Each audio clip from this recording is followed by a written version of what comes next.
It's time for Cats Talk Wednesday. Small town and big city joined forces. Vinny Hardy of Lynch, Kentucky, and Terry Brown of Louisville, Kentucky, team up to give you free-flowing, laid-back sports talk. Focus on Kentucky Wildcats, as well as pertinent information in the NBA, NFL, and Major League Baseball. It's that time, Wednesday, for us to do what we do on Cats Talk Wednesday on the BS3 Network. Terry TB Brown. My name is Vinny Hardy. What's going on, TB? How's everything, man? Man, celebrating my Indiana Fever winning the Commissioner's Cup in the WNBA, man. They played very well last night, so giving a shout out to those ladies. Every team you root for wins the in-season tournament, seems like. So what that's about. Yeah, man, I was very surprised. I know we'll get into it, but short-staffed and went into Minneapolis and took care of the top-seeded or top record Lynx last night in Minneapolis. So that's an accomplishment right there, man. So we'll get into all of that, and we got a hooper on backstage that did her thing for Kentucky last season. She's a North Carolina native, played for the Charlotte 49ers before that. We wish we could have had her a little bit longer, but glad we got her last year. We're talking about Dazia Lawrence joining us. Dazia, how you doing? I'm doing well. Thank you for having me. Yeah, thank you for coming on. Of course, I'm super excited. I'm super excited about this. So you got all kind of stuff going on. You just finished your one season at Kentucky, but you got the pros coming right around the corner. So in case people don't know, tell everybody where you're about to be playing your ball next. So I've signed a contract to go play in Kosovo over in Europe. So I'm super excited about that. I just got my leave date. So I leave August 17th. So right now I'm spending time with family, still working out pretty much every day, just preparing. Everybody's reminding me that I'm a pro now. So just training like a pro now. That's awesome. That's good. That's good stuff. For sure. So how's it different now training as a pro? Is it different? It is different because now it's up to you.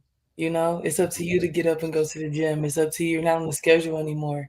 And I think Flage just posted a video like if somebody got to wake you up to get in the gym, you don't want it. So I think now just as a pro, it's all on you. It shows if you're putting in the work, and it shows if you're just sitting at home waiting to leave. So I think now it's just a different mentality of actually wanting to put in the work yourself. TB, I think I stepped on you, man. What was you about to say? No, I was basically asked the same kind of question about that preparation from going from college to pro. I know how that is just in general. Once you get that degree, it's like, okay, what's next? For sure. And then it's on you, right? I know you probably picked up some good habits along the line, but now it's like, well, what are you going to do with all this information, right? Right, for sure. It was definitely at first after the season ended, I'm like, okay, like what's next, you know? Luckily for me, I got a chance to play in like the college. I got invited to play in the college all-star game out in Tampa. So that was a really good experience. And that was actually where I met my agent. So a lot of things just started to flow for me. And I've always wanted to play overseas. So now that it's actually happening, I'm super excited. I can't wait. I always want to travel the world. And what's best to play the sport that I love and traveling all over the world. So how much reading and, knowledge have you started doing on Kosovo since that's where you're about to go? I've dibbled and dabbled some. Like I'll get on TikTok and type in Kosovo just to see like what's around. It's really beautiful. I've looked at a lot of pictures and things like that. And a lot of people have done a lot of research for me. Actually, just saying I looked up Kosovo. It's really pretty. So I'm just super excited. It seems like it has a lot of history there. So any time that I can just go out and learn about Kosovo, the culture there and things like that, I would definitely be exploring. So, be exploring. But other than that, I haven't really did a lot of research, just dipping and dabbling now. I just did a little bit before, you was coming on. It said it's landlocked. So I thought that was pretty cool. There's, it's surrounded by, countries and land all the way around. I thought that was kind of interesting. But For sure. I was hoping I was going to be around some water. They might have a lake or two. They might. Somewhere close, hopefully. So what, like the style of play of the league, you got a little insight on the the players you'll be going against over there? So I got a chance to talk with the coach a little bit. We've talked, just to get to know each other and things like that. But he sent me some film, and very just, I don't want to say it's as fast paced, but at times I'm fast paced. I haven't really sat down. He just sent me one game, so I only sat, like analyzed off one game. But I think it's a league that I think I'll have a lot of fun in. I think it's going to help me grow. My biggest thing is growing as a player, so just being adapted to playing overseas and things like that. So I'm super excited to. I can't wait to get like hands on, so I can actually tell the differences while because I'm a hands on like learner like that. So once I really get there and I can really play in the league and things like that, I'll get a better feel of just the differences and the similarities. Now, are you concerned about like the fans over in Europe are a little bit different than the fans in the state? Are you kind of concerned about that? I know playing the SEC kind of helped you with some of those road venues, but I know those Europeans can be a little rough out there. No, I've never heard any stories about that, honestly. But as far as what I'm concerned, in Kosovo, they love us Americans over there, and they love like basketball is like their sport over there. So hopefully our friends are not rough, or hopefully I'm not. I haven't really thought too much about the fans or anything like that, but hopefully we have the similarities of how Lexington was. I think I love playing the Memorial Coliseum. I love those fans. So hopefully my friends overseas are similar to how our fans were in Lexington. So you mentioned Lexington, being from North Carolina, like you said, you're back home now in Greenville. That's a state that's passionate about basketball. You born and raised there, play college ball at Charlotte. So then you come to Kentucky and Lexington in the SEC. So how was that adjustment going from one basketball state to another, and how was your transition to Lexington and Kentucky and the SEC? Yeah, the transition was, at first I was scared. Let's start there. I was coming from a mid-major, and then playing in arguably the best league for women's basketball. So I was scared at first. I'm not even gonna hold you. But but one of the biggest differences, I just think I enjoyed Lexington so much just because I got to experience a lot that I didn't get to experience at UNC Charlotte. For example, playing in sold out crowds. I've never got to experience playing in front of a sold out crowd, and just when you score that first basket, you just hear the crowd erupt and things like that. So I never got to, for me, and it's those little moments that mean everything to me. The fans after the game wanting an autograph and things like that. Like at UNC Charlotte, I got that, but it was nothing like the love and support that I received playing in Memorial Coliseum. Yeah, that's awesome. That's awesome. Were you a big talker out there? Or did you talk, or you just let your game talk? What was Dazia's demeanor like during the games? I never really talked a lot of junk during the games. For the most part, I try to let my game talk. Now, there were certain games where I'll get riled up, or if I make a certain three, like I'll talk here and there. It was never a consistent thing unless somebody else initiated. I only talk if you initiate it. I never initiate the talk. I let my game do the talking, and then if somebody initiates it, then I'll say something back. Things like that. I'm not gonna let you just say something. I'm not gonna say anything back. That's not how we do things around here. But I never started. I never started. That game you hit 7 on Mississippi State. Was you talking a little bit that night? I mean, 7 threes. Now that night I was at my game do the talking. I was literally at my game. I didn't think I needed to say anything. I mean, I'm making all these threes right now. Like I don't even have to talk. we gonna let the net talk. That's the net talk. So was you in the zone? Was it just the way they was guarding you? Was the offense? What was it about that night? I mean, you were consistent all season, double figures in tons of games, 15-point games, 20-point games. But that 7-3 game, what was it about that night? I think for me it was the first home conference game. So I was so nervous.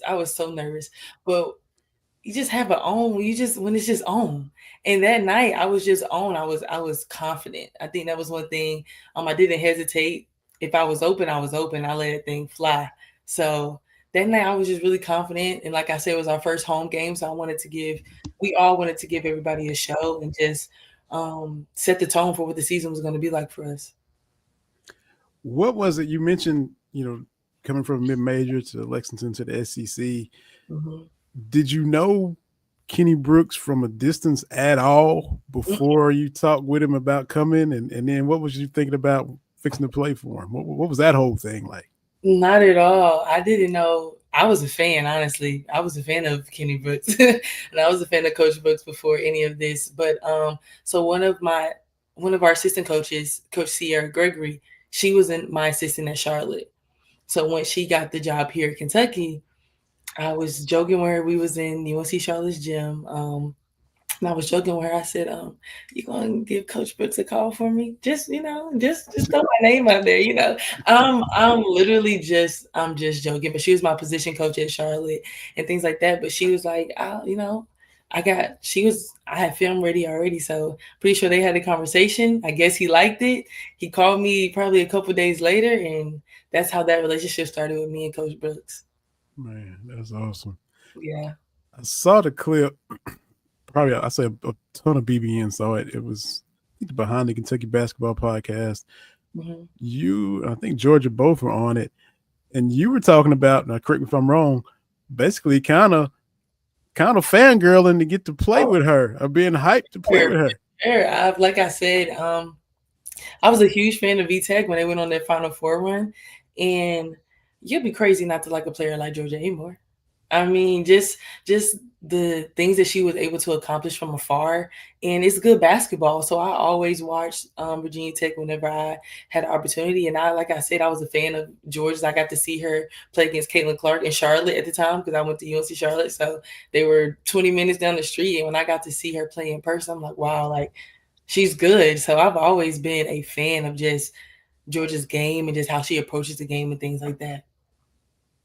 That's awesome. Are you keeping up with the WUCTB with his he all fevered out? So are you? For sure. I keep up with the W for sure. Well, and that's got to be exciting because as women's basketball is exploding, kind of not just here in America, but all over, that's got to be exciting that you're kind of getting in, not on the ground floor, but you're a part of that as well. Sure. The record crowds in the arenas, viewership all over the place. That's got to be really exciting to be a part of that. Yeah, for sure. It felt really good being a part of, Kenny Brooks' first team here at Kentucky. I think we were able to accomplish a lot in our first year and just set the tone of what his era would look like. You saw it, we were able to do it in the first year. So I can't wait to see what Kentucky builds. I think and also understanding that we were all pretty much all new. We all just met each other a year ago. Like a year ago, we were all still learning each other. And what we were able to do and accomplish is something I would never take for granted. And I'm lucky to be a part of the Kenny Brooks era, being a part of his first team is something that I will always cherish. And like I said, I think we set the foundation for what he's building over there at Kentucky.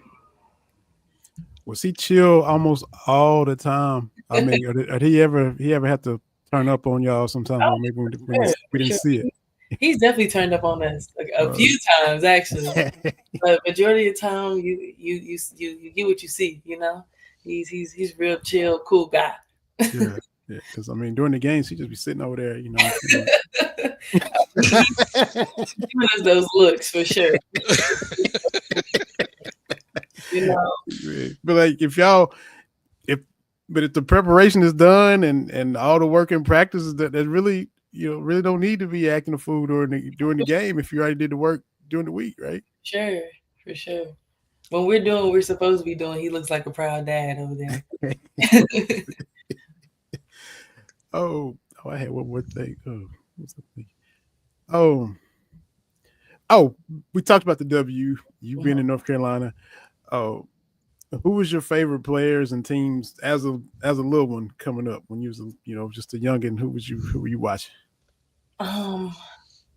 Men's or women, or does it matter? Both. For women, I've always been a fan of Skylar Diggins. I love her game. Kyrie Irving. I've always been a fan of Kyrie Irving. I'm one of the biggest Kyrie Irving's fans. Sue Bird. I have a Candace Parker, Maya Moore. Maya Moore is really one of my favorite when I was a little girl.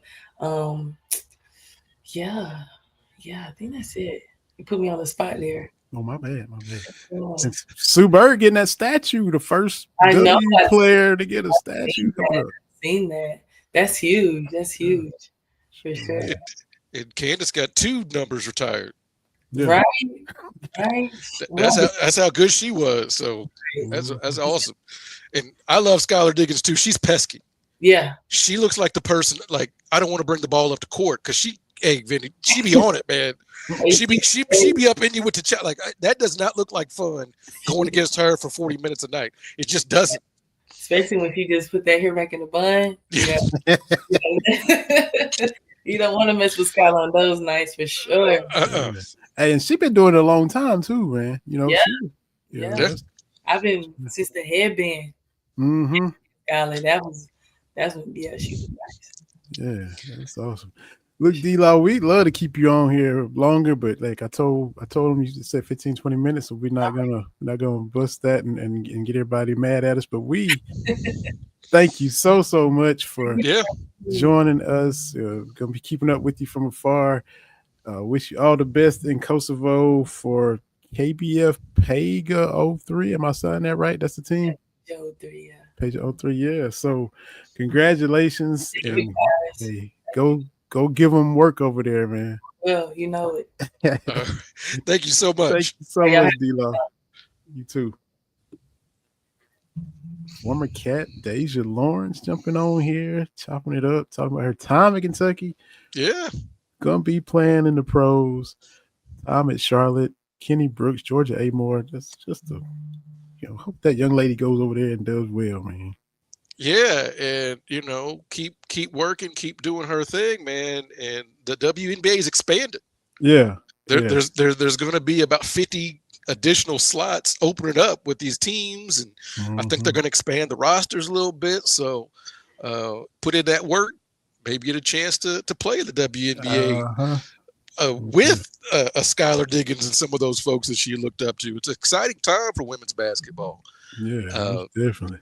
I'm a little upset for you. My heart broke for you when they said that Detroit and Cleveland gonna get the newer teams. Was that 2029, 2030, something like that. Houston needs a team. Still, 4 banners. First 4 titles ever. Yeah. Still tied for the most titles in the history of that league, and they haven't had a team in 15, 17 years. The same way people saying about Detroit, they number 2 and haven't had a team for forever and ever. Like it would be basically taking away the Lakers and the Celtics of the NBA. Yeah. Like that, it just doesn't fit right. And I understand, Cleveland did have a team, Detroit did have a team, but the issue for the WNBA is there's no teams in the South. You got the Atlanta Dream, and I'm trying to think who would be the closest. Indy? Because there's nobody below them. So you're probably looking at Indy. Oh, and Philadelphia's getting a team too. It used to be a Charlotte Sting. Then it used to, and then when they're a Soul like in Miami, and they Miami Soul, they didn't make it too. Yeah. So I'm like you, man. I'm just a man without a team, like you. I'm just a meandering refugee out here with no WNBA squad because Houston just. Yeah, and I'm a WNBA fan, but I kind of have to root for the brunette from West Des Moines, Iowa. I kind of have to do that since I live with one. Yeah. I kind of have to rock with that one. Yeah. Because every now and then we'll be driving someplace. We'll drive by Caitlin's old high school, like just right there, or whatever. And I don't know if you saw this interview, but Caitlin was talking about because my wife's alma mater is the rival to Caitlin's alma mater. And Caitlin was talking about how she would hold her breath when they would drive by her high school, because they didn't want to breathe that air. Yeah. My wife's like, "Hold up, I'm rocking with you. What you talking about? We don't want to drive by your school." Yeah. You gotta hate her on that level. She couldn't. Your wife couldn't be proud of her until she got to Iowa, and I get it. And it's like that everywhere. we hate each other on Friday night, and then we all in Lexington root for Kentucky on Saturday to beat Tennessee. It's just it's one of those things. But it's pretty crazy with the whole Caitlin Clark thing. And people here are basically like how folks in Louisville are with Muhammad Ali. Like, this is a hometown person on the big stage, right? Mm-hmm. That is still giving back. That's the thing too. A lot of times people get big and they don't go back to their hometown. They don't give back to the home area. But Caitlin's doing it. Muhammad Ali also, going back. That's what makes it special too. Because she's donating to basketball courts at some of the middle schools here in town and different things like that. So, that's fantastic. But that game last night, man, the Fever shorthanded. Caitlin still out with the groin injury. Dantas is playing for Brazil and is it AmeriCup? I'm not. No, it's not AmeriCup. It's something. I can't remember exactly what. But they had 9 people and just they played defense, man. Like, they held the Lynx scoreless for like 8 minutes.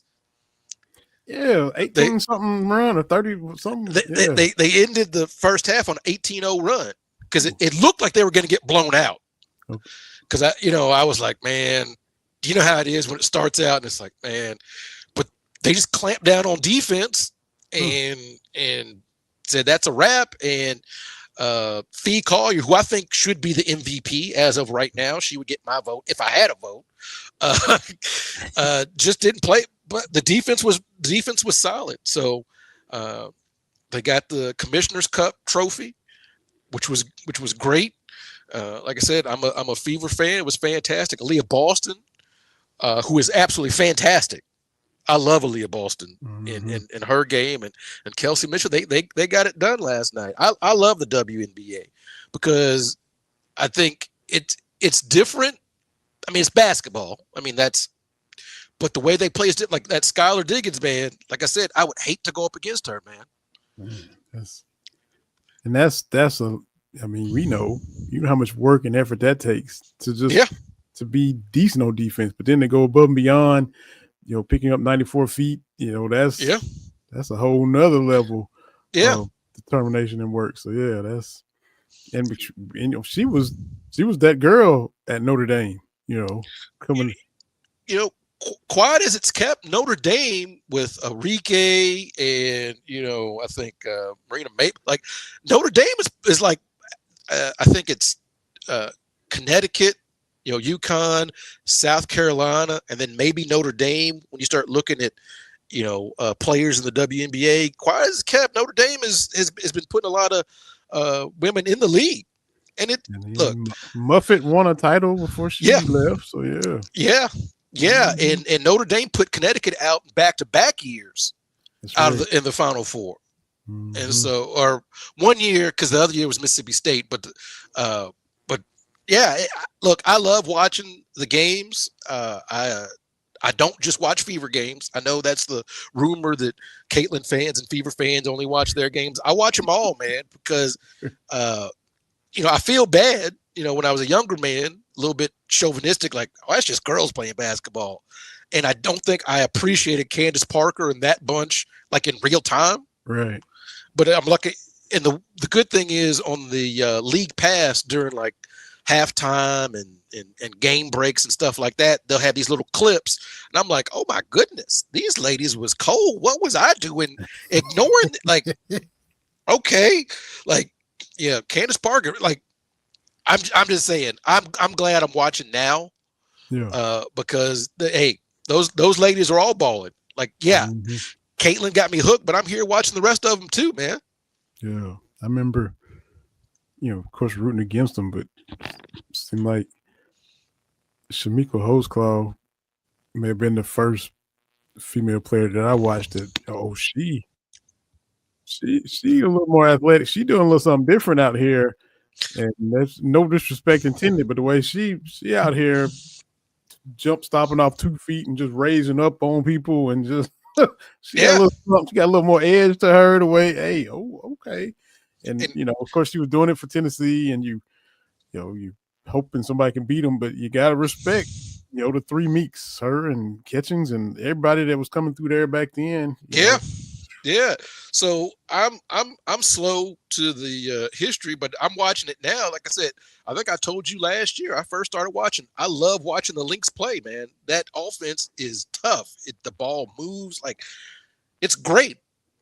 I'm all for it. The Fever just said not tonight. They shut that down last night though. Huh? They clamped it down, and it's the thing is they're 500. I think tied for the 8th seed right now. The Fever are keep playing defense like that, right? And then when Caitlin comes back, just see what happens. At this point, just get into the playoffs and see what happens. So when is it All-Star break time now, or I know they about to pick teams and all this? But what is next week? I have to. I should know that. But the All-Star game is coming up. Caitlin is a captain. Fee Collier is a captain, and just the growth of the game, man. Like in 2023, Asia was the number one vote getter with like 97,000 votes, and this year, Fee and Caitlin and Aaliyah Boston all got over 1 million votes each. Oh, okay. Okay. That's over a two-year stretch. So the interest is there. Like anything else, I just wish that the conversations around the games were different because the basketball is fantastic. That's the thing. It's like with the NBA, we don't have to have these hot takes. Like we don't have to do these things that take away from the actually good basketball on the court. Like, the takeaway from the NBA should have been like, again, look what Shea did, right? The scoring champ, regular season NBA MVP, finals MVP, and quietly, or not so quiet, Oklahoma City gave us one of the best seasons ever, right? Yeah. I mean, there was no surprise. There was no fluke. So instead of celebrating that, now we got to where people rank all time. And, it just takes away from what we just watched. We don't have to do that. And they took it's different now, but they came up short last year and took, I guess, in this era, what taking your lumps is. I mean, it's not maybe going to be 3 or 4 years of it like, the Pistons and the Bulls had, but they came up short last year. Got that bad taste in their mouth, and they come back and win 68, 69 games this year, number 1 seed, do what they did in the finals, had that 7-game series against Denver. Got tested by a team that has won a championship, had to go 7 to get past them, and then, did it another 7-game series in the final. So they're battle tested for this era, man, And that's the thing is, Scottie Pippen had to let us know. He put out a picture like, oh, what's a game 7? Like, come on, bro. Like, we all know that the Bulls didn't have a game 7 of the finals. But I also know they lost in game 7 of the Eastern Conference Finals. So, I just wish we were able to appreciate what we see a little bit more than always having to rank and you got to tear this person down to build this person up. And, and that's what everybody wants to do immediately. Go nitpicking and attacking and trying to just whittle away and chisel and scratch away whatever the shine there is, man. People and I get it. We don't want to give credit to those players that played in the olden days, quote unquote. But if you look around, Vinny, the guys we grew up watching, that's now the olden days. Like, that's the olden days, right? It's 40 years from Magic with the baby hook in '85. Like it's been a while, and so it's really hard to say here's our top 10. I think that's extremely hard to do. Even if you de facto say MJ's 1 or LeBron's my 1. Counting out to 10 is really, really hard. Like, try to do it in your head. Like, and I've seen, like, Bill Simmons has done it. Nick Wright is doing it. Like, you're just picking hairs at that point. Or splitting hairs, I should say, not picking hairs, splitting hairs. Like, what's the difference between being 10 or 11 on your list? What? And it's always some subjective criteria. There's no objective way to be like, this guy's number 12 and this guy's number 15. Like, I don't we don't have to do that. We can just appreciate guys for what they did. Absolutely. That's my 2 cents on that. Mm-hmm. Yes, I agree with you though, man, for sure. Go ahead. Well, we're seeing teams. We need to have JR back on, because what did he tell us about years ago? He sure did. The apron. And now, every offseason, these last couple off seasons, people just offloading. And is that better than dynasties? All the apron has done, and when JR laid it out for us, and we knew that was happening, is you're basically covering for the teams that are run poorly. Yeah. Because you're punishing the teams that are actually trying to win. Mm-hmm. So now Boston is basically going to have to start over at square one, with Tatum being out, but it's just going to be Jaylen Brown and dudes. Anthony Simmons from Portland is up there. Like, Drew Holiday is gone. I'm getting old, because sometimes I'm seeing these Shams tweet. I'm like, I don't know who this is. Like, I used to be able to, Popeye Jones and John Crotty and Matt Bullard. I used to know that. Like, at one point I could go 8 deep, 9 deep on each team. Like, oh yeah, that's so and so from the University of, whatever. That's from Washington. Like, yeah. But I don't know. I'm an old man now. Which leads me to what we were talking about on the Twitter streets, who my Lakers officially signed today. Ooh. Yeah, we got to dig into this. Yes. DeAndre Ayton. So I watched him a little bit when he was at Arizona. Yes. And luckily, he was there in Boise when I was there. Because if you remember that second session, Kentucky and Davidson, was it Davidson? No. Yeah, Davidson. Yeah. Won. And then the game after that was Buffalo and Nate Oates in Arizona. So after the Kentucky game, most of the Kentucky folks went back to do what they got to do, their write-ups after the game. I did my little bloop, bloop, bloop. And then I went back out because I wanted to watch who we were going to play. And so it was me and John Wall. Okay. We were sitting there. Other people showed up after it was clear Arizona was going to lose. So because we were right behind the Buffalo band, which I've shared those pictures. I was enjoying watching the Buffalo band. I'm still Twitter friends with some of those folks way back then, right? And they had a blast. I was enjoying watching them because I think as Kentucky fans, until recently, what's a first round game? What's a second round game? But to watch a school like that, like, it was exciting. Beating Goliath. We gonna do it. We gonna do it. Yeah. So watching the game, DeAndre Ayton is 7 foot 7'1". I don't think Buffalo had anybody over 6'6". Okay. And me, I'm old school, big man. You got somebody 6 inches shorter. Go down there, put that person on your back, and make it happen. And he just didn't. Kind of got frustrated and just, I don't know. I didn't get a good vibe. Okay. Halftime comes in the second half, and it was clear because we were close to the Arizona bench. Hey there, Mr. Ben. Appreciate you stopping by. Yes, sir. But it was just,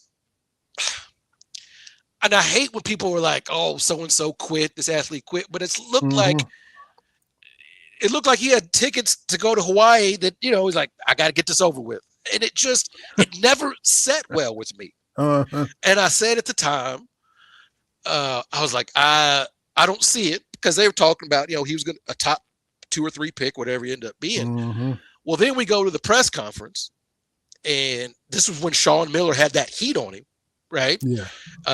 Friend of the show, Dr. John, asked Sean Miller some questions.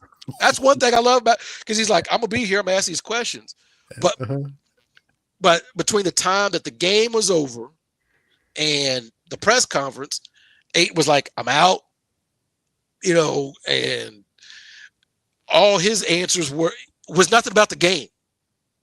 He's already looking forward to the next step. And I'm like, I don't know. It didn't sit right with me. Mm-hmm. And again, I'm not trying to slander the young man, but you look at those reports, my intuition has proven to be correct. Yeah. So what was it? It was Shams, or I think missing team flights and late to practice. This is why Chauncey Billups wanted him out of there. And Chauncey, an old dude now compared to, Yeah, and he didn't go to a game because there was ice in the subdivision. I'm like, bro, what do you? And in Phoenix? When he was in Portland. Okay. Portland. But there's all these highlights, like there's a scrum under the basket. He just standing there watching, like, what are you doing? And so I don't know how it's going to work. As I explained on Twitter, like we've talked about, the Lakers front office has never been especially great outside of Jerry West, and which sounds crazy for a team that's won 11 championships in my lifetime.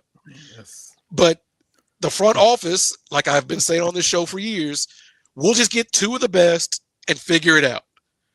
And amazingly, 11 championships and however many trips to the finals in addition to that. So I don't know. Is Luka 50-year-old LeBron and Ayton? I don't know, man. Ayton is the second choice because Rob initially wanted 38-year-old Brook Lopez. That's who he was trying to get. And that guy went to the Clippers. Yes. And so 26 Ayton was, nobody even expected this. I guess everybody seemed to be shocked that he's even available based on the reports and, nobody thought he was going to be bought out. But 26 years old, was in Phoenix. We were just talking last week. Phoenix was 2 wins away from a title. He was out there trying to guard Giannis, and they ended up losing 4 straight. But it's been quite a journey. I'm not a fan. Mm-hmm. And now he's on. Is it a 1-year deal, 2-year deal? You know how long? I think it's a 2-year deal. But I don't know what Pelinka's doing other than telling Fab Five stories. Like at the very least, new ownership just needs to modernize the Lakers. They're basically still operating like Jerry Buss did when he bought the team in '79, which sounds crazy. Mm-hmm. Like because I've been I follow up with them, but like they don't do anything modern at all. Like no scout, like the scouting department's a couple of guys. Like it's just basically the last 30 years have been like, we're the Lakers. And that worked when, way back when, but that's no way to move forward. Mm-hmm. Yeah. And everything post the 2010 championship, it's been 15 years of what are we doing? And I interact with a lot of Lakers fans, and the frustrating part is, for us is, I have seen my team win a lot, right? I've seen the Lakers win a lot, but we could have won more. And I hate to be one of those fans to look at it like that, but there's just no way. I think we've talked about this when LeBron and AD got together. One finals run, one win, still felt hollow because they didn't get out of the first round the next couple of years. Yeah. Playing in the play-in game. What are we doing? Mm-hmm. That's not the way this was supposed to go, because you have to supplement people.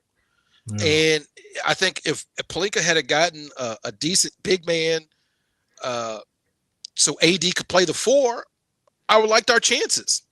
Mm-hmm. How do I know? Because in 2020 we had Dwight Howard, who was serviceable at that point, and we won. Yeah. So and then letting Caruso go, he wanted to stay. Mm-hmm. We saw how valuable he was for the Thunder. It's been frustrating, but I'm not going to be like some of these other fans, like we talked about last week. Your Braves fans. This is God has forsaken us. Like y'all just won a World Series. Like, so I don't want to be here as a Lakers fan. Like, oh, boo da hoo da hoo, boo da hoo da hoo. But it is frustrating, right? Like like I say about the 49ers, it's tough because they've been to all these NFC Championship games and Super Bowls, but it's frustrating because you want to win one. Yeah. My Rockets down there stockpiling some big men. I don't know what we plan on doing, but we got Şengün, brought Clint Capella back, who started with us, been in Atlanta for a while. Steven Adams. We got three bigs. Now I don't know if we trying to parlay this into something. And, y'all need a big man. Not happy with Ayton, but I mean maybe. Maybe Rob should have called Houston and we could have worked something out. Y'all, Dorian Finney-Smith already left y'all and came to us, so that's. Yeah, I don't even know if Rob has other GM's phone numbers. I don't know how that works. Nico had his number, I guess. Well, see, and that's the thing is like I know you saw me tweet about like the front office has just been poo, and somebody responded with Luka. I'm like, Rob didn't do that. Like, I come on, man. That was just like Nico big braining something, and then Rob benefited from it. Yeah, that's all that was, man. Like he just stumbling around and just bumping into good fortune. That's all he doing. Just bumping into stuff. And oh, okay, all right. Yeah, this fell in my lap again. Okay. My thing is, I look at with the draft last week. Looking at some of the Lakers' recent draft picks, and buddy, I cannot pick those dudes out of a lineup. Like if I had to sit there and look at draft picks, I don't know any of those dudes. The last draft pick, I was like, I knew before they drafted was Lonzo Ball, and then of course Julius Randle. But as I couldn't point to any of our draft picks. Yeah, they don't usually stick, do they? No, man. I mean, I'm trying to think of the last All-Star we might have drafted, like Nick Van Exel, Eddie Jones, maybe. Yeah, it's been a minute. All this talk too lately about picks that hit. I'm sure you heard Bomani and Tom Habershaw or something like that. But of course, Kentucky had the most. That was guys that the whatever hit rate from the draft, making a big deal about Carolina not having anybody's all-star since Vince. That is wild. That is wild to me that Vince Carter was the last North Carolina guy to get drafted and be an all-star. He was in school with us, Vinny. And Ben sort of boss man is a Tar Heel fan. And the fact that they still got 2 or 3 titles. Yeah, in that that is wild to me, especially because of course MJ, but there was Carolina dudes all over the place. Yeah. Your Kenny Smiths and Sam Perkins, of course, James Worthy, and just Rick Fox, dudes like that, not even like superstars, but they just they had dudes all over. But that's Sheed and Jameson and Raymond Felton. Yeah, that's right. I call it the curse of Rashad McCants. I don't think they've had anybody since McCants since he flamed out. I don't think they've had anybody from Carolina do. But that's just a wild thing to say. About North Carolina. It's like, what would be similar to like Alabama not having a Pro Bowler since who knows when. I mean, right. Be the same thing because we know about the Heisman thing, but look, they still got guys at all the other positions doing work. Julio Jones and all these receivers and Derrick Henry and all these defensive guys. But for Carolina to go, I read it wrong. Like Vince Carter was really the last, and I saw you quote it. I was in school when he was. I was like, that can't be right. But, and I'm old as all get out, man. What are we doing here? Yeah, I think Vince older than us by a month or two. Right? I think so. I think he's in 77 if I'm not mistaken. So, but still, like We looking at 50, and that's that's wild to me. That was just, and it's not like they've been bad. Like you said, they've won. They've gone to the Final Four. They ended Coach K's career. They've done some good things, but in the NBA side, it's Kentucky and Duke guys. Mm-hmm. And I know people like, oh, all the Kentucky guys. Like, look, man, when you put that many in, they're not all going to be super duper stars, but you do have a bunch of people, and they've been there a long time. Yeah. Trey Lyles is still my dude. Like, every time I see something, it pops up. I'm like, oh yeah, okay, Right. yeah, okay. Mm-hmm. Trey Lyles is the dude I always forget about. It used to be Jamal Murray, and then he started putting up 50 balls in the playoffs. So I was like, well, I guess I gotta change that up a little bit. Kind of hard to forget him now. Yeah, that's right. That's exactly right. I was like, now, you're proving your point, Jamal Murray. Now Shea, secured the bag. 4 years, 285. Is that what we said? Yeah. So, he reaped the benefits of all the hardware he just won, and then he goes and gets that max. So, OKC, as long as everybody's healthy, they ain't going anywhere. In this apron era, they're still set up. Yeah. With Sam Presti, I think you heard that name for years. I think back when KD and Russ was there, that dude has crunched the numbers pretty well for them. So yeah, it's been a really good run, because since they moved to Oklahoma City, maybe one or two like bad years, but it really hasn't fallen off the cliff like even some more established franchises. So I tip my hat to Oklahoma City for that. Presti knows what he's doing. Now, because that's a quote small market, a quote. Look, I've said it before. All these cities are big cities to me. If you're big enough to have a pro team, you're a big city. Because I'm from Lynch, Kentucky, so the Charlotte and OKC and Pittsburgh and Portland and San Antonio, all those are big cities to me. But OKC is a small market and it ain't Utah, but it still ain't a destination. It ain't Miami and LA either. So for him to do that there, that's impressive, man. Yeah, people had their jokey jokes about the parade. I'm like, there's not that many people. Like, it's not going to look like it does in New York or LA. Mm-hmm. Like, it's just not.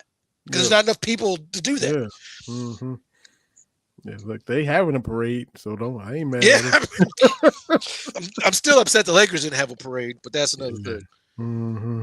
Yeah, they gotta get together. They gotta win another one like the Dodgers did. The Dodgers won when they couldn't have a parade, and then they won when they could. And so that's everybody out there waiting for the Lakers to do it. My guy John Dunston that was on when you were the week you wasn't on, it lives out there now in Southern California, and just talk, the parade, the city shuts down when the Dodgers win, but everybody goes so hard for the Lakers, the city shut down, of course, with Kobe's passing. Just, it's like a blizzard somewhere else shutting down a place that shut LA down when they, so that's just. Well, and the thing is, you have to keep in mind, like I keep telling people, because LA fans get a bad rap because they show up late and they seem kind of laissez-faire. But Dodgers and Lakers fans are diehards because the Dodgers moved in '59, Lakers in '60, so that's 70 years of fandom. So yeah, it's not like the Clippers that just got there, or some of these other teams. This is long-standing Laker love and Dodger love. So I tip my hat to, I would love to go to a parade. Love to see my team win. Hopefully Mark Pope can make that. Do you see the changes in the Kraft Center? They put up different things. They got new representations of the banners up, and a space reserved for number 9, and they got the countdown clock, all-time wins. Nice stuff. And that's the kind of stuff Kentucky should do. That's what Kentucky basketball should be about. If we've got all this history, talk about it. As you can see, like, we got all this. As I'm gesturing to all the then talk about it. Then then be about it. Stand on it. Yeah. Unlike some of your folks that live close to you talking about Kentucky's old Final Four. Well, come on, man. Like, you ain't got none. None. So what are you talking about?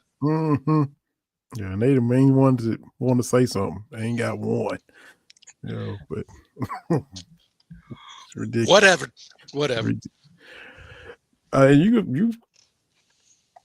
It's summertime, not a whole lot going on, but you came across a couple of interesting things. Was the Mount Rushmore of sports teams, who would have you quoted me in it. Each city's Mount Rushmore for pro teams. Yeah. So that's I didn't really put a lot of thought into it, but I mean, San Francisco got to be in that mix. Dallas got to be in that mix. Boston, even though you don't want them there, those Pittsburgh got to be in there too. My thought was, okay, I'm looking at it as you got the four major sports: MLB, NFL, NBA, and baseball. Mm-hmm. What city could produce one for each of those? And I know that disqualifies some cities, but I didn't think about the Bay Area. If you want to put the Bay Area up there, but I'm like, football, I would put Jerry Rice. Mm-hmm. I saw a lot of people leaning Montana, but I would put Jerry for football. You've got Steph for the NBA. Mm-hmm. For baseball, it's either Willie Mays or Barry Bonds.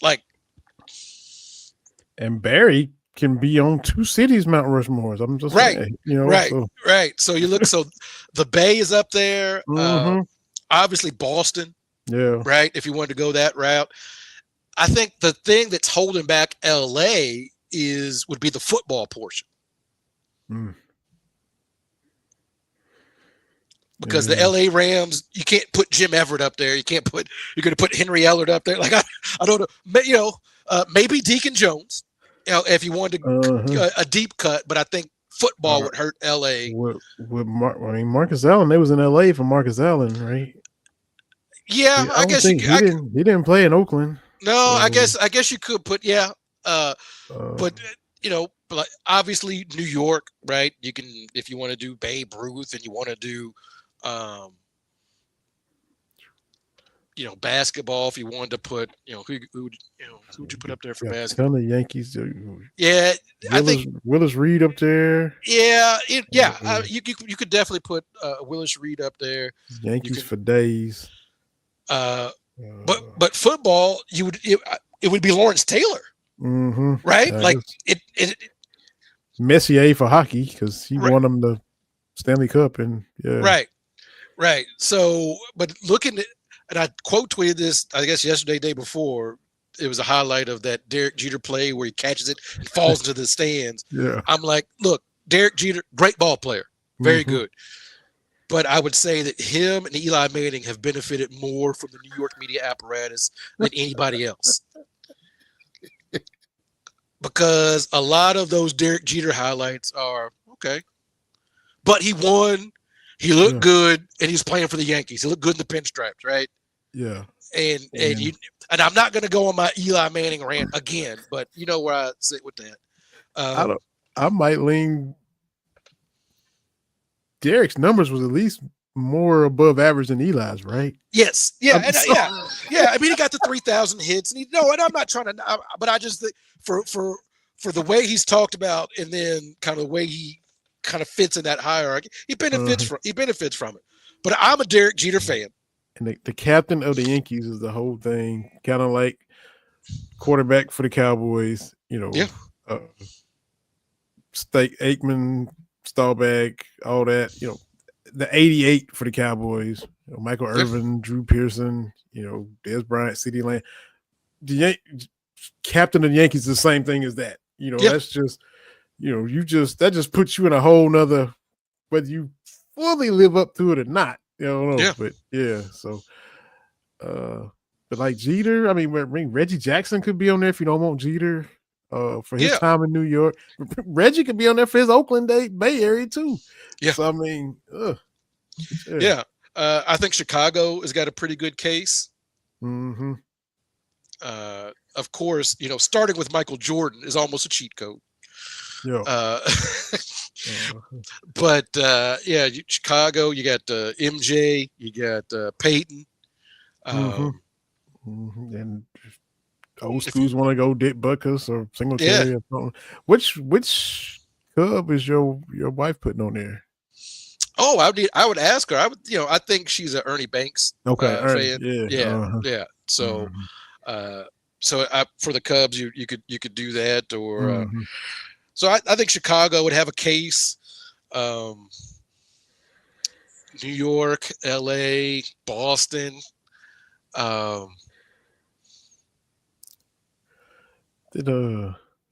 Denver's won, the Avalanche have won some Stanley Cups. Yeah, so, Elway, Jokic, Todd Hilton. I mean, he was and then what's the dude's name for the Avalanche? Oh man, because there was a stretch there like Colorado was winning. Patrick Waugh. Yeah, the goalie was very, very good out there when they were winning. Yeah, so you could do that. Looking at Dallas. Do you at like a Mike Modano hockey?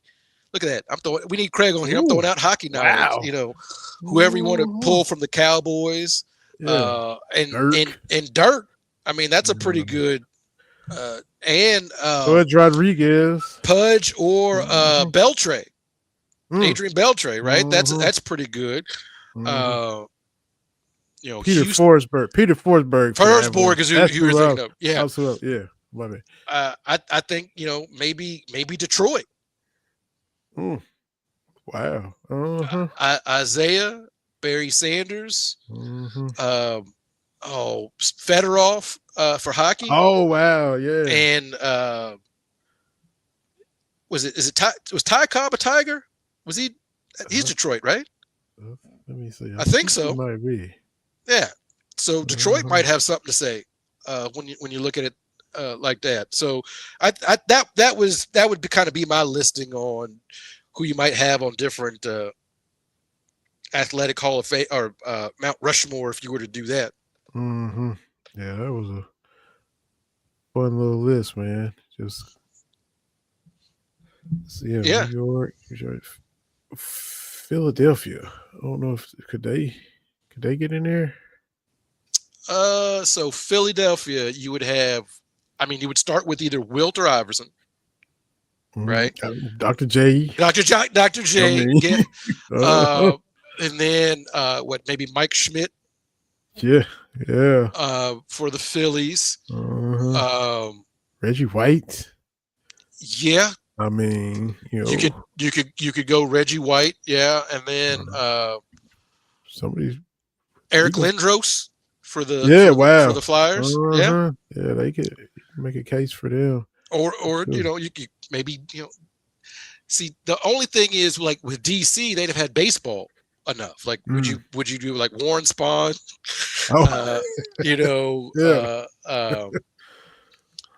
Ole for hockey. Football. Theismann, maybe. Yeah, didn't Art Monk retire as the all-time leading receptions leader? Art Monk had and he had the one that took forever to Jerry to get was the catch in consecutive games. That was the last one because it kept like golly, because Art Monk kept playing. So it's like, so you could, DC, Wes Unseld. I would look. I personally would put Wes Unseld on there because I am a homer. Yeah. Because and I got a lot of pushback. I don't know if you saw this tweet. You're talking about Candace Parker getting her number retired and all her accomplishments. And keep in mind, she was Rookie of the Year and MVP in the same season. And people are like, oh, that's wild. That's crazy. I'm like, well, hold up. That's the female version of Wes Unseld, who was MVP and Rookie of the Year in the same season. And eventually finals MVP. Yeah. So like, I'm gonna put on, I'm gonna put on for my people. Yeah. Muhammad, Wes Unseld, yeah, for sure. Oh yeah. And I thought about Louisville is a city, and of course, Muhammad Ali, Wes Unseld. That's a pretty good one-two punch. Mhm. As far as people born in the city. Now, Yeah. keep in mind, city of Louisville's had 3 heavyweight champions of the world. Ooh. Jeff Ellis, and man, I need to look up off the top of my head. But yeah, Louisville's had 3 Okay. heavyweight champions. Oh, I didn't know that. Yeah. So at some point, I think it was KSR was talking about the toughest counties. Michelle. Oh, Cowboys still have a team. Oh. Okay. Oh, Michelle. Oh. See, when you're the #1 fan, you can just slide anything in, and we just gotta take it. You can say whatever she wants. Come here and say whatever she wants any week, anytime. So yes, Michelle. So the Cowboys are still a team. Somebody got to go 7-9 or 9-7, and somebody got to suffer through it. So so guilty as charged. I'll suffer through it. And I showed good restraint. I don't know if you saw this prompt floating around. Like, what is the craziest football play you've ever seen or something like that? And I'm gonna tell you, 49ers Nation buddy was having a really good time with that Ezekiel Elliott play. Oh man, yeah, as y'all should, man. Because I think that was the one I was flying back. I didn't see it live. I just saw all the tweets and stuff on like, what is going on? Did this happen? Yeah, I mean, I can't imagine you watching it live because you'd be like, what in the world? Y'all keep that up. Because yeah. Yeah. I mean, imagine what you watching it and it's ultimately going to go your way. Me, on the other hand, losing my mind is, the season about to end, and this is how it's going. This is how we going out. So complete opposite end of the spectrum. It was that Zeke play and the not getting the ball off in the other playoff game. Yes. That was back-to-back years, man. Yes, it was. Yeah. Well, we got 8-8 every year, or we have that. It's about both are painful. I got to thinking, after you did the Mount Rushmore, I don't know what made me think of this. I guess it was, and it's a little bit weird. The previous coach for the Fever, her last name was Sides, right? Christy Sides, yeah. And so I'm just like, is there so many people in sports whose last names are body parts? Like her last name is Sides. It's not a specific body part, but there was a kid that played against Harlan County in the state tournament game with Travis Perry. His name was like Brady Shoulders. I'm like, never heard Tecmo Bowl, if you remember, I don't know if it was the first one or the Tecmo Super Bowl. The Colts had like a defensive lineman, the nose guard. It was John Hand. All these people that are body part. Raleigh Fingers. Raleigh Fingers. Yeah. Is there just somebody last name Arms? I know we got Armstead. Your Niners had Armstead for a long time. Is there just somebody last name Arms? No, but we've had Jake Butt. Yeah. Josh Booty. Yeah. But there was like a whole bunch of booties. There was like Major Booty. There was like a whole bunch of those booties. The Steelers always had old dude Larry Foote. Larry Foote. Yeah. But yeah, I'm toe, foot, knee. I think there's been like a Shin, like a Major League Baseball pitcher, Shin something, but I don't think last name Shin. Mm-hmm. A lot of people last name Back. Yeah, I think there's been some Harts, like Mike Hart that played football at Michigan. Yeah, stuff like that. Pat Summit's maiden name was Head. Pat Head. Yeah, so Head's been that. Yeah, just got me on the little rabbit hole of last names as body parts. So I just thought, Well, and then that player, I forgot what team he signed for. His last name is Fear. Yeah. Is jersey number 0 Fear. I love it, man. Like, just like I didn't want to give this up because he's from Tennessee, but Dalton Connect being number 4, Connect 4. Mm-hmm. I get that. That's and true. Of course, former Kansas Jayhawk Grady Dick And yeah, that's yeah. Yeah, there's the one. There's the one. So Yeah. can I tell the story real quick? Yeah. I gotta tell the story. I was in high school, and I can't remember if it was what class it was for, but you had to come up with a business. You had to write a proposal. You had to present it to the class. So, my last name is Brown. So I go to my friend Frank, and Frank's last name is Cox. And so we formed the Brown Cox Corporation. There you go. Yeah. And so, so we say it, and we play it absolutely straight. And then toward the end, we kind of have these slogans that went a little sideways. The teacher's like, "That's enough. That's enough."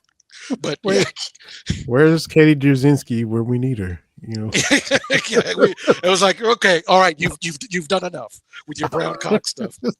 Hollering about the Cox, yeah. So, yeah, you got to have some fun with last names, I guess. Yeah, for sure. And if there's so many people that's 2 first names in sports. Chris Paul, LeBron James, Kobe Bryant. You can go forever, and a lot of 2 first name dudes. Yep. Technically, I could. Hardy Nickerson played for Tampa Bay. But as far as that goes, that's just another. But you can tell it's summertime, man. We just random as we can be right now. Well, I'm hoping that one of your teams gets a Hardy on it, so you can just buy something off the rack. Yeah, and see, this was years ago. I think, was it a Daryl Hardy? Because I don't think Kevin Hardy from Illinois was, and I got a cousin named Kevin Hardy. But was it Kevin Hardy? I don't think he played for the Cowboys, but that was a Daryl Hardy, like way back. But yeah, the Cowboys need to do that. Kentucky needs to get a Hardy and another Brown. But I would be happy with the first Hardy to play for Kentucky. But the fact there's only been one, that still blows my mind, with as common as a surname as Brown is. Yeah. Like 1918, there couldn't have been a couple Browns on the thing, And I went to that list, I'm like, we've got 2 of those, but only 1 Brown. Yeah. Because I did that. I wrote that article about the alliteration. Because last year, Ortega Oweh, Colin Chandler, so many alliterative names on the team, and it was 4, and that was the most of any Kentucky basketball team. But I was going all the way back through. Just let me see what this 1910 did. It seeing if any other teams had more or as many, and so I'm on Big Blue History, just wearing it out. Went all the way back, scrolling, and in 1913 there wasn't a Cecil Brown or Bill Brown or something. That's wild, man. It is. Just Dale is the only Brown that's lettered. It feels statistically impossible when you look at the hundreds of people that have played for Kentucky basketball. It's wild.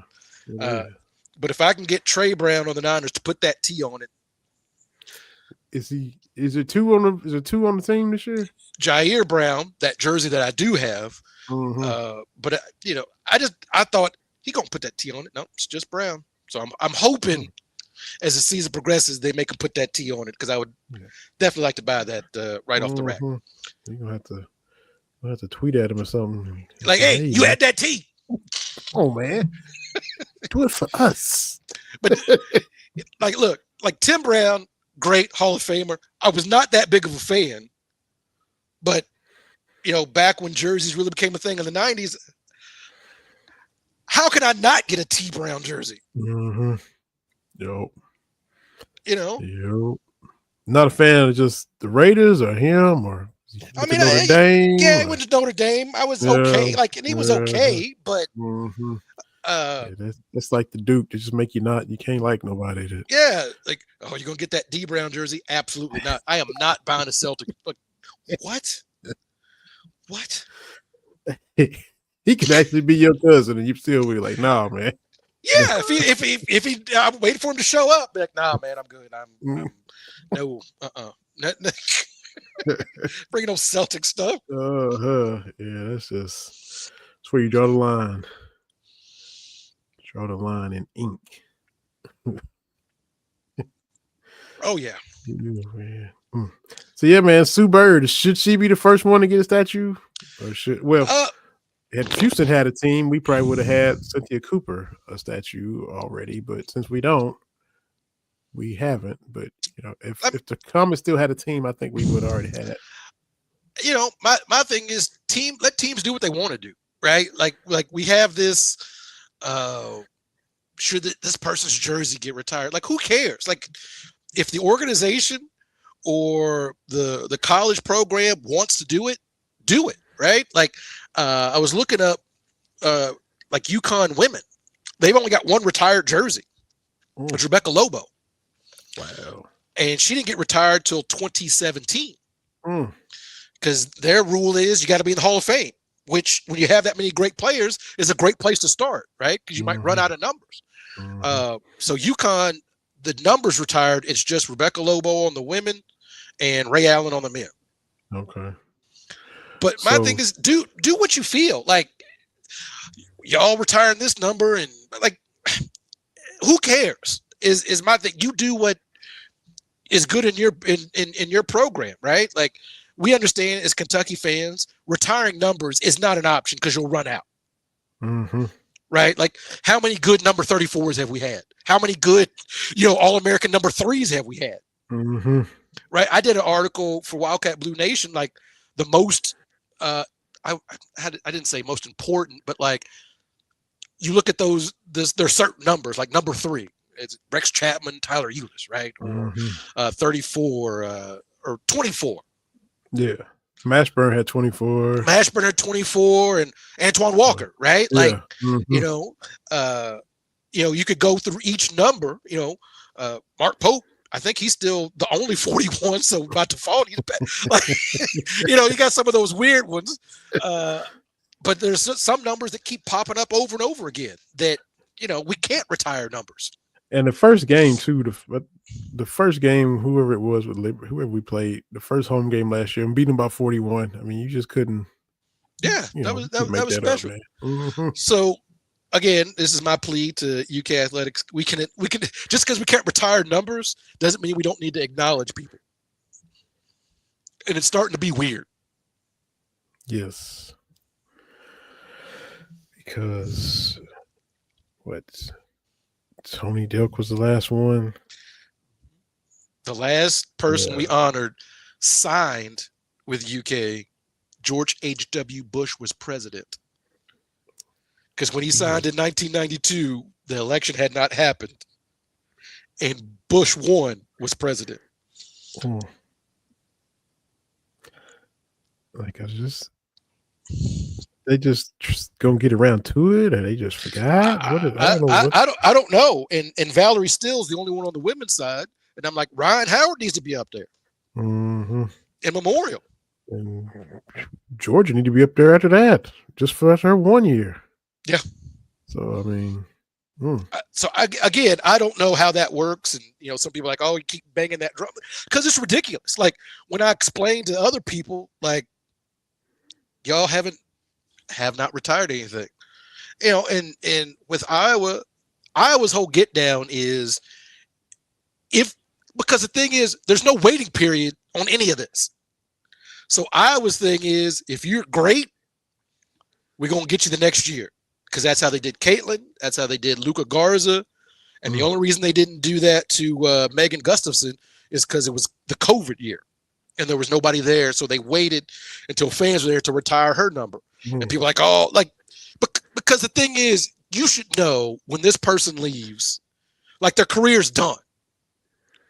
Do they warrant it or not? Yeah. Like, nothing's going to change. Right. Nothing's going to change when you do it.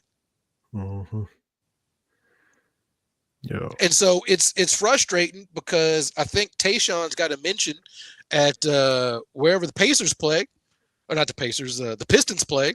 Nothing about him in Rupp Arena. Yeah.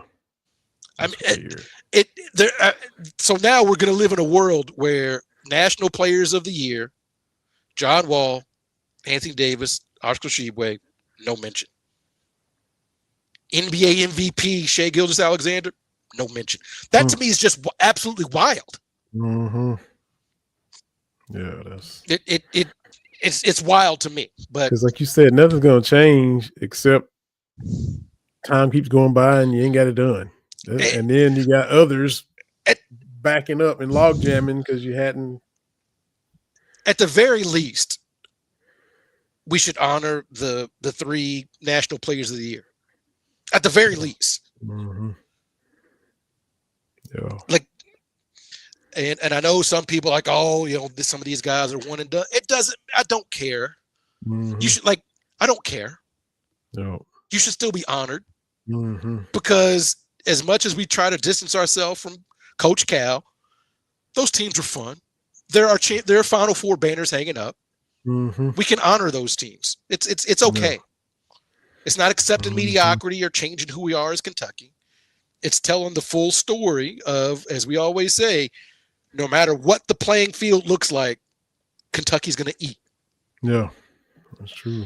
40s, 50s, 60s, 70s, 80s, 90s, 2000s, into the 2020s, because this squad's looking good this year. Yeah. So whatever the world looks like, Kentucky gonna figure it out. Mm-hmm. That's it. So yeah, it's gonna be fun this year. Like the big quote, like I said, not much happening, but Jalen Lowe saying Trent Noah is the best shooter he's maybe ever seen. So, hey, I'm excited. I'm not trying to wish anything away, but I'm excited for college basketball to come back. Kentucky gonna be good. Mm-hmm. I mean, no surprise. Kentucky's been good most of my adult life. Like, what do we, Yeah. Nobody's surprised Kentucky's going to be good. Louisville might be good. That Brown for Louisville. I ain't seen a Brown hoop it up in Louisville like that since I was out there. See, exactly. But I think but as good as he is, some Louisville fans, like that's the dude that's the best person to come through the Commonwealth of Kentucky since Anthony Davis. That's right. And I want to say my brother or sister in Christ, the current NBA MVP is on this list. So if you're saying he's better than him, good luck to you. Y'all enjoy that if he does, but it's a lot to put on him already. Let him play a couple of non-conference games first. Yeah, and my thing is good for them. I hope Louisville is really good. It's going to make beating them even sweeter. Yeah, in the Yum this year too. So, yeah, and whatever, man. Oh, Kelsey's he's going to bring balance. That it's never been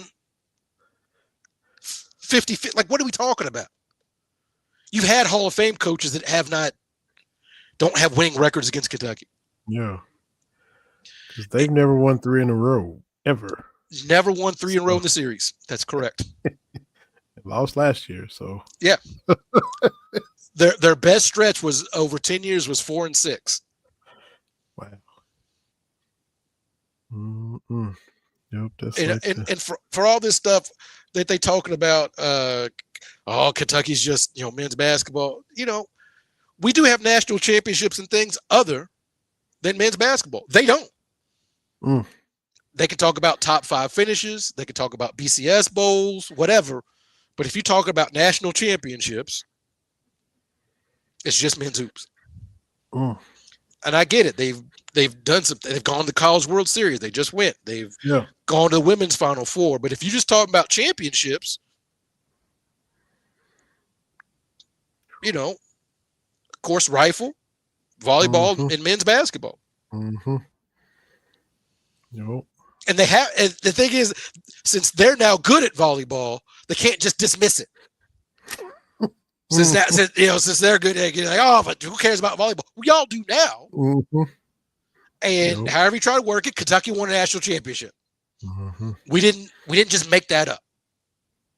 Now their volleyball coach did just go back to her alma mater, Nebraska. So we'll see if they can sustain what she had going for their volleyball. So but if they can, that's cool because state of Kentucky is doing some volleyball now.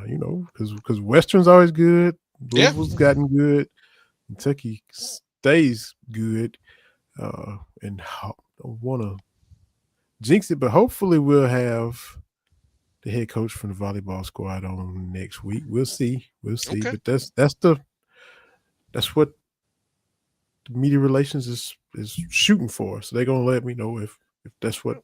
Well, we can. If that's what Craig want to do. But if he don't, then hey, but we'll see. Because I got volleyball on my wall somewhere. Mm-hmm. All my different posters. I know I got volleyball somewhere. Oh, is this from right? No, that's women's basketball. I know I got volleyball somewhere. Yeah. Because because I took the girls to volleyball for it was with Kaz Brown that year. I gotta get historical. I gotta get up there to watch the volleyball or see if they come to Tennessee this year. And I gotta check the schedule because season starts here in a few weeks. So yeah, they come to Knoxville. I'm gonna catch them at Thompson Bowling and try to get up to Memorial Historic more HMC to watch them there as well. Yeah, it looks great in there. Went to the basketball game last year. Watched Georgia and D-Law and all them take care of Alabama, who was top 15 or whatever when they were coming in.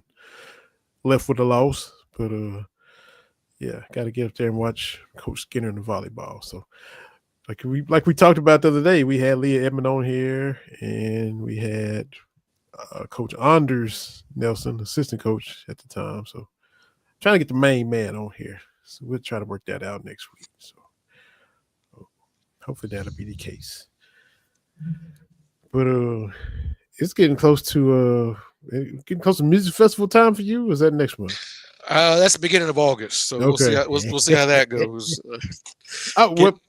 Yeah, okay. My bad. I didn't mean to cut you off. No, I said we'll see how that goes because I've not been to a music festival. You gonna have a ball. You talking all this? I'm gonna be hot and thirsty. You gonna be out there just cutting up. Oh yeah, I'm gonna get my dance on. So yeah, that's gonna be fun. I know you gotta talk about your Nathan's. That's what, Friday, right? Yeah, Joey Chestnut's back, man. Okay, he unsuspended or whatever. Yeah, he's coming back to get back on his track, and I'm gonna watch it. My wife will not watch it, but I will watch it, and my girls watch it because they always text me, dude. It's so bad. I love George the barker that leads them out. That's my dude. That like. Okay. If I'm ever going to be introduced, you can have Michael Buffer or Bruce Buffer. Give me that guy because it is fantastic. I have to send you some of his best ones where I'm like, he's the Sultan of Salami. He is like boy. It's great. I could do without ESPN zooming in as they eat. I don't need a close, tight shot of someone 6 minutes into a hot dog eating contest. Zoom out. Yeah. Now is Joey still expected to come in and just boat race the field, or he got some serious competition this year? I got to check it out. Joey's the GOAT of that, but I always liked Eater X, Tim Janis, Eater X, because he would come out in the Ultimate Warrior face paint, and you have to get the buns down. They dunk the buns. Yeah. Most of the time it's water. He would have it was either fruit punch or Kool-Aid, so it was red. Yeah. And so it just whatever, man. Whatever. You don't murder somebody with I love Badlands Booker. He does solid with the hot dogs, but he I think it's the hamburgers that is his thing. And I always love that too, is when they come out for the hot dogs, they always list out what else they eat. And I'm like, some of that stuff, I like food, but I don't know if there's anything that I could just eat as much of in 10 minutes. Yeah. I love a lot of stuff, but we just drop you at a table in Indies and you still ain't going that crazy in 10 minutes. No, because I'm always thinking what could I eat that I could do? I'm like, I don't think there's anything. The worst was they used to have the Super Bowl of competitive eating. Mm. And so, God, this has been a while ago that I watched it, but Tom Arnold was doing the color commentary to let you know how this was going. And each round was different things to eat. I think Kobayashi with hot dogs, and then they had hot sushi and different things like that. But the absolute worst was mayonnaise. Ugh. And I'll never forget. Ugh. Tom Arnold, I think it was Tom, is like, you got to have a plan because it's not really a solid, it's not really food, it's more of a condiment. So you have to have a different game plan. I'm like, I don't need the the stats on that. And this guy was just, he had 4 of those pie plates, you know what I'm talking about? Yeah. Just going, I'm like that. Yeah. Mm. That's bad. And the jalapeno peppers. The hot peppers, because that guy that had that record for a while, they're like, oh, that must burn. He's like, no, after about 2 minutes, everything just goes numb, right? He's like, but it's the next day. For sure. When your tears burn and everything, like everything is burning. Like, that sounds damn miserable to me. Like, what are you doing? You can't even rub your eye, if you got to, Yeah, Lord. And then, it's got to come out. So, man. Yeah. Yeah. So, yeah. Whew. That's some self-inflicted pain, man. I couldn't do it, but only in America is gorging yourself on food considered something we all want to watch. It's so ridiculous. It is. I just watch it because it is absolutely ridiculous. Yeah. Yeah. But me and my man Dave gets hyped up about it too. He texted me like, "Hey, I'm right here with you, man. I'm right here with you. I'm watching." Yeah. So we come back and we do this every summer. We talk about it. We'll recap it next week and all that. And then the COVID year, they had them in plexiglass, and so they eating and food debris is like, pull back. That's my only request. Like, I don't need to zoom in and see the. Like, no, I don't need to, because it's 10 minutes and all of them at minute 6, it looks like torture. Like, they just like, but I watch because, it's summertime and it's a tradition and it's on and you're off work and, it's either that and the Wimbledon final and that's about all it's on. And so, yeah.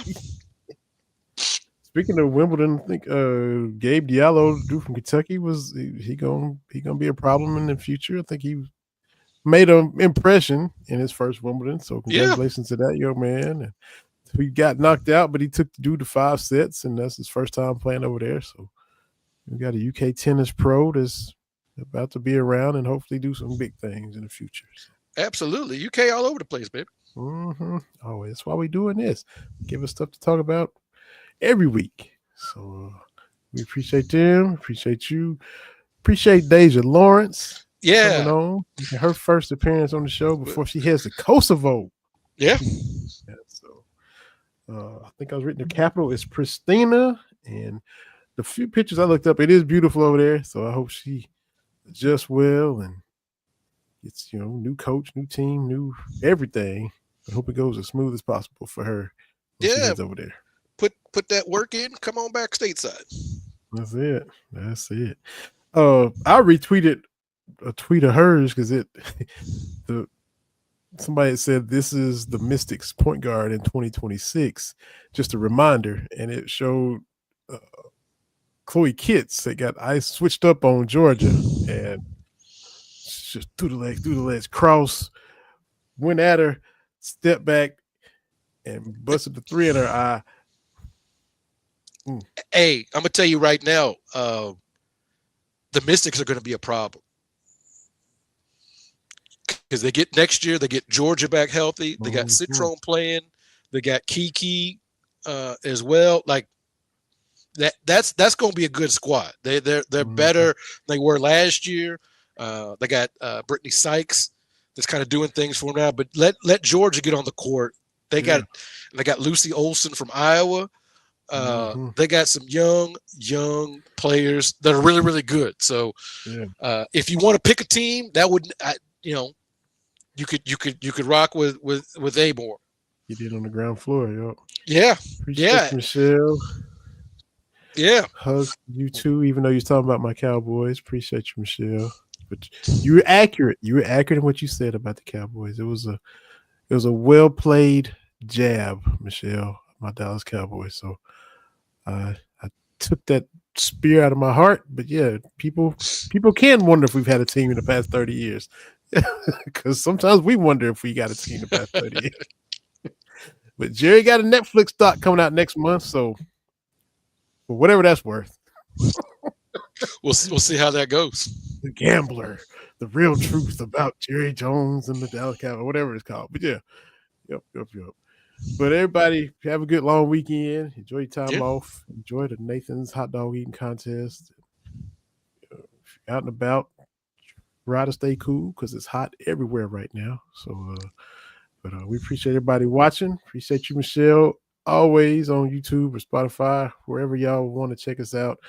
We appreciate it. Appreciate being the BS3 Network. Go give us a little rating on Spotify. Hit the little 5-star if you like the show. Give us a little rating on there, and that just helps stuff grow and helps more people find it and all the algorithm type stuff that, is what's up with these podcasts. So we appreciate it. TB, stay safe. Tell Kate hello. Yeah. The Cubs are reeling her back in. It'll be All-Star time next week, and it's in Atlanta. That'd be the only highlight for the Braves this year is that we got the All-Star game and the Home Run Derby because we got a bad team, and woe is us. So,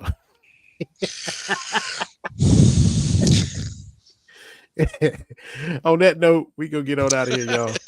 All right. Thank you. Talk Wednesday. Terry and Vinny. We'll see y'all next week.